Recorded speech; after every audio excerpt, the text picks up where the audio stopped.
You're listening to the Rainmaking Podcast,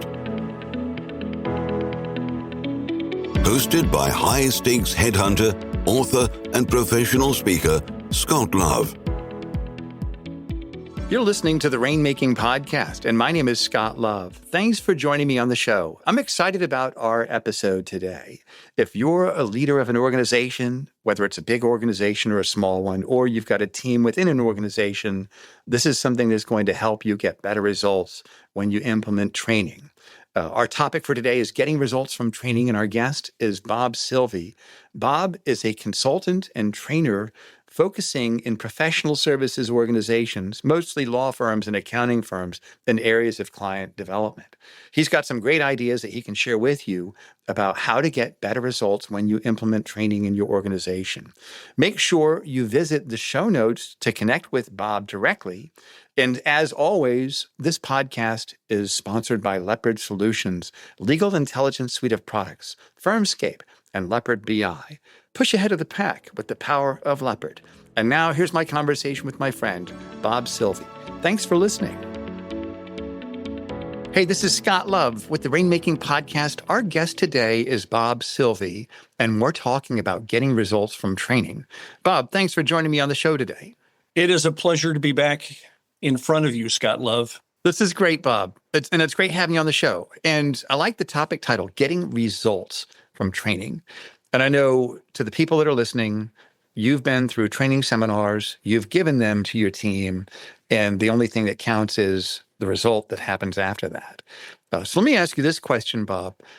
What are those executives, managers, owners, what can they do to really increase the odds of getting the results that they want when they have their people go through training classes? Well, the first thing is you have to have an expectation of getting results. And I think in many cases, they're just happy to put on a training for their people. That's not a good justification. I went through a lot of training with the Gallup organization, and one of the things they talk about is what gets measured gets done. Yeah. So I think that's a philosophy you have to have when you do training. Training comes down. First off, a one-off training is really never going to produce results. It takes time, it takes reinforcement, it takes coaching for things to stick. And so I think it's really important that individuals think about the value of having goals, to go out and have a preliminary, upfront, this is where we are in terms of our abilities, skill set of our professionals. And then after the training is to measure it over the long term. And this isn't like a week later or a month later. It could take months before you really start seeing substantial improvement among your professionals. But it's a different mindset. And I think a lot of people overlook these types of things. And I think a critical thing to remember is not doing a one and done. Training just does not work that way. Right. And one thing I've seen, and I know you've seen it within the legal industry, is that you have a partner, and I believe, and I know you do as well, the correct client-facing persona of a partner is, I have all the answers. I know everything. I can solve your problem. What I've seen is that same persona permeates into other areas of their business life. I know everything. I know how to do client development. I don't need any more training. How do you think an executive or leader of a professional services organization, how do you think they should roll out a training initiative to those people within their group that are pretty smart, but they don't know everything about client development or other things? How do you think they should nuance that when they roll something like this out? Well, one of the very first things is that leadership of the firm has to say that they have embraced training. And often that doesn't happen. And that also means that they are prepared to make it a priority with all the professionals. It's not the one and done thing. They are investing in the professional development of their talent. I think another way that they show results here is that they go through the training themselves. The key here is that you want to go and get leadership to go through the training program. Then you want to have them talking about it through town halls and in, communication about company results. They also need to go there and appoint somebody that's highly respected within the organization to be really the face of it, to be the leader, to be the cheerleader in that. All I can tell you is that in any organization, some people are going to buy into this type of stuff up front. Some are going to take a while to get it. Some will never get on board. Yeah. But I think, the key is that it starts with the message that comes from the top. And when that is done effectively, I think the buy-in just naturally increases. Again, it doesn't go universally. There's still going to be some people who are going to push back. You're going to have the Rainmaker people who are going to say, I already got it figured out. And you know what? That's great. Yeah. I want to get the people that need it and are hungry for it and are willing to put the best effort behind it. These are really great ideas. I really love that. I think that's creative. Have the leadership go through the training also. Oh, that's great. So let's say that an executive or a managing partner, whoever it is, they've got an initiative coming up. They're hiring someone to do this type of training, and what I would do if I were king, I would appoint somebody who is a charismatic leader that has built political capital in the organization, who is a key member of, let's say, the executive committee, but also heads of practice, and everybody knows and likes that person, have that person to be the cheerleader, like you talked about, to be that advocate. So I think that's a really good idea. So let's say they're ready to go forward. Where do you think that executive should start?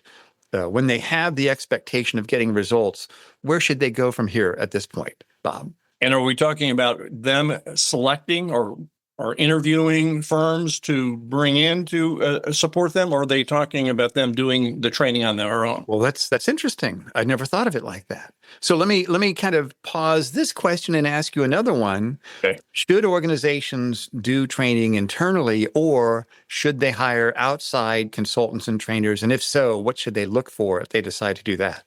Well, there's some interesting articles written about that very topic. And, there are many people who believe that bringing in outside experts is the best way to handle it. Conversely, though, you could go there and say having somebody within the organization who knows the people, knows the culture, and all of that gives them a head jump on their ability to win over the crowd.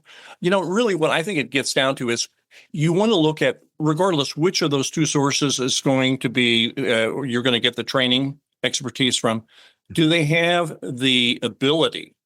Have they had demonstrated experience in terms of developing training, producing results from it, being able to show you how they did it? And if you get somebody in-house who can go do that, I think it's fabulous. But I think typically the people in-house who are doing training right now in business development are typically marketing people who have never sold anything. And so I don't think they necessarily have the skill set to be the effective counselor and consultant and coach that these professionals need. Yeah, I think you're right. And that's my perspective also in seeing a lot of people like that are really good at marketing, but the client development, the one-on-one, one-to-many is one thing, one-to-one is different. Earning that trust, having those conversations, going out on those pitch meetings, really selling their opportunity, selling their firm to their prospects. That's a whole different thing. It's interesting in the accounting industry. There's one firm, Moss Adams, that has basically built a sales organization to work with their professionals. And these people have sales backgrounds. Okay, so they're wired differently than the traditional business development person. And I think, again, what's really critical here is to have somebody who's going to be effective in training. They need to have carried a bag. They need to have that real world experience about being in front of difficult clients or having a difficult salesperson to work with. That's great. That's really good insights. So let's say that someone has found their consultant or their trainer or their company they're working with, and they're going forward, and they've got their internal advocate that's going to be a champion. And let's say 75 to 80% of the people that are going through it, they are excited about this. And you got that 20%, 25, I know everything. I'm just going for the free coffee and donuts. But everybody else, the majority, they're eager to go forward. And they launch the initiative. What should be the narrative that the leaders are giving to that team about this training as they go forward? Well, I would hope that an organization that has made a commitment to training has also made a commitment to growing their business.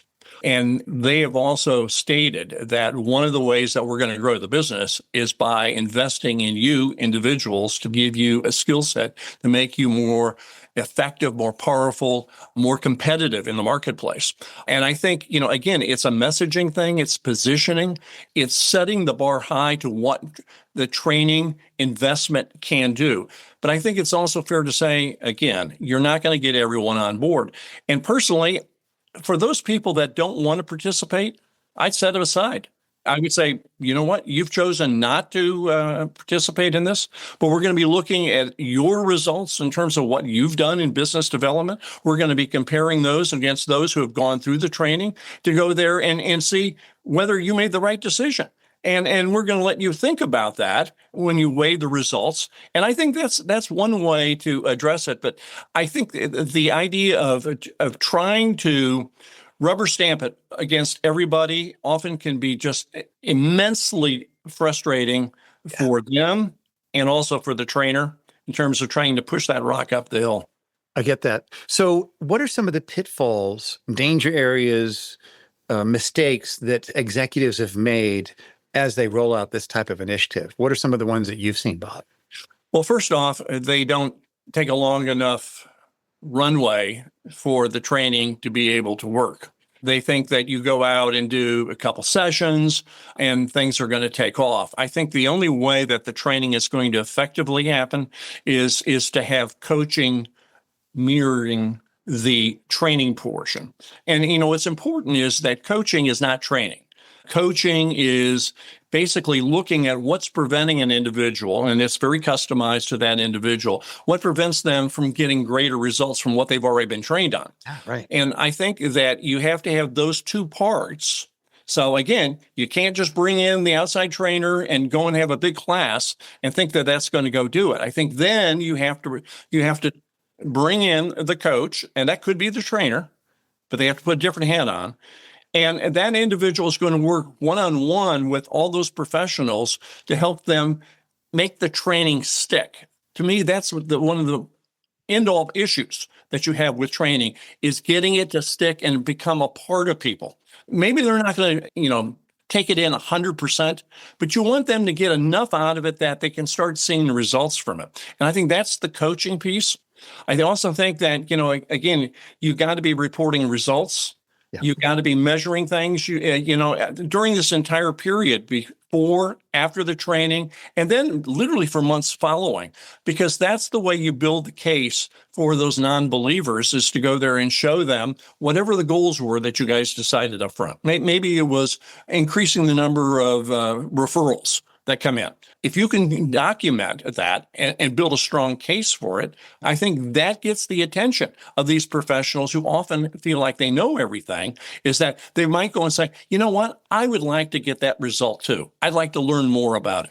That's great. So let's say the organization is getting results, tangible, quantifiable, measurable results, and the team is seeing it.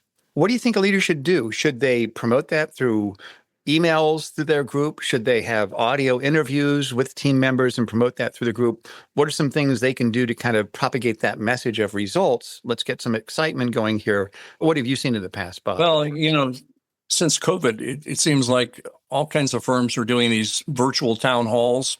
I would think that if growth is a big part of your 2025 strategy, you would want to go during that program, every one of those sessions, you would have a part of it devoted to talking about results that we've gotten from the training. And it might be to go there and interview a top performer in terms of how they had got that success story.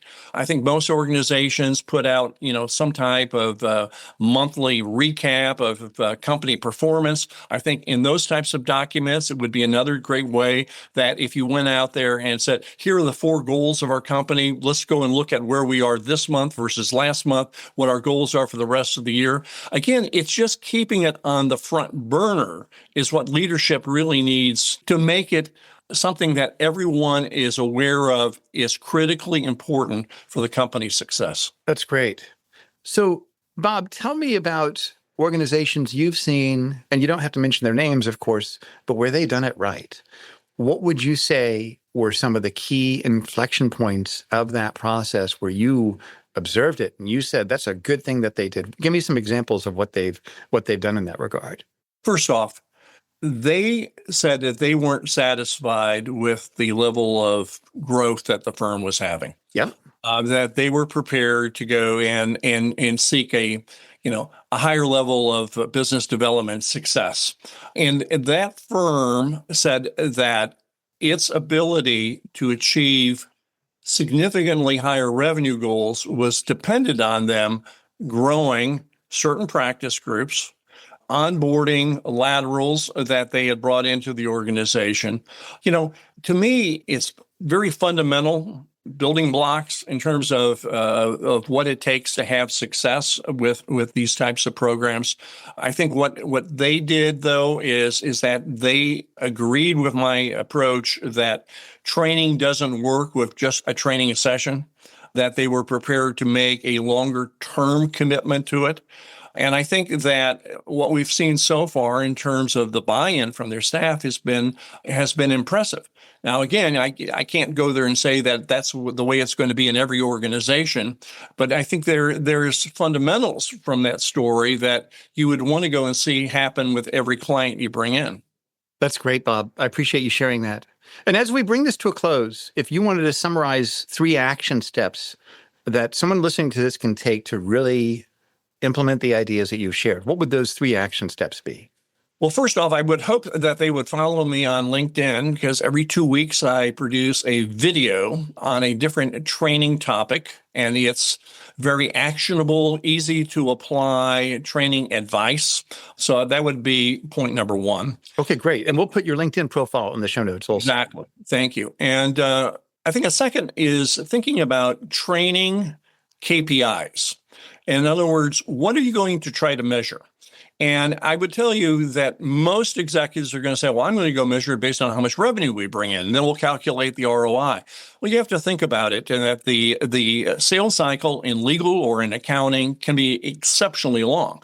And so the real question is, what can you measure in the short term that shows you that we're leading up to somewhere in the future those revenue, benchmarks and that. So here are the things that I would be measuring if I was, a managing partner. I was the chief business development officer. I'd be looking at, are the lawyers increasing the number of contacts that they have in their pipeline? To me, that's a very fundamental thing, because if you aren't increasing that, the likelihood of growing your book of business is very difficult. I then would look at how many discovery calls get scheduled and get completed, because that really shows whether you've done the qualification, the prospecting right. But that really also says in that whether there's the possibility of a fit. After that, I would then be measuring how many follow-up appointments occur. And this is where you really are touching base with other decision makers, influencers within the organization that are necessary to get the sale to happen or to get the buy to close. And then the last thing I would look at is just how many pitches or proposals are presented. Those things are all early signs of whether or not the revenue is going to occur down the road. My last point is how do you sell it to leadership? And I think, one of the challenges you face is that in many cases, some managing partners are going to look at training and say, I've been through it, I didn't get results from it, or I've never liked a trainer, or, there's 100 excuses. I think what you're looking for is you're looking for somebody who is at least open to a discussion. And then you need to align it with some strategic goals of the firm themselves and that. And so if this is the year for growth of a particular practice group, maybe that's where you're going to tie in the training benefit. I would go out there and start small. I would go in and say, could we do a test case? I would then go and get a small group of really hungry professionals who want to buy in and who want to get behind this thing. And I would then measure where they are up front. I would set goals. I would go there, do the training. I would track it over time. I mean, ultimately, what you want to do is you want to be able to show how much their results improved, in like a 6-month period of time. I would then present that to leadership to get them to consider, should we expand it out to more? I don't necessarily think you're going to go there and go from 10 people to 100 people, but you want to be able to continue to build it and increase the amount of success stories you have. That's great, Bob. That's a really comprehensive overview. I think what you just shared in the last 3 minutes is a really good summary that people can take to really get started implementing these ideas. So thank you for that. And tell us about your offerings, your services. What is it that you do, that you have, that you'd like our listeners to know about? And we'll be happy to put not just your LinkedIn profile on there on the show notes, but other links as well.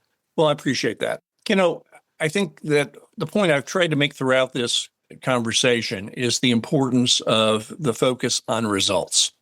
And if you're looking for a training organization that most likely has a different approach to how they do training and the emphasis that they place on measurable results, I'm never going to sit here and guarantee results because it's a two-part, equation here. You've got the professional who has to embrace the training, learn from the training, implement the training, but you also have the professional.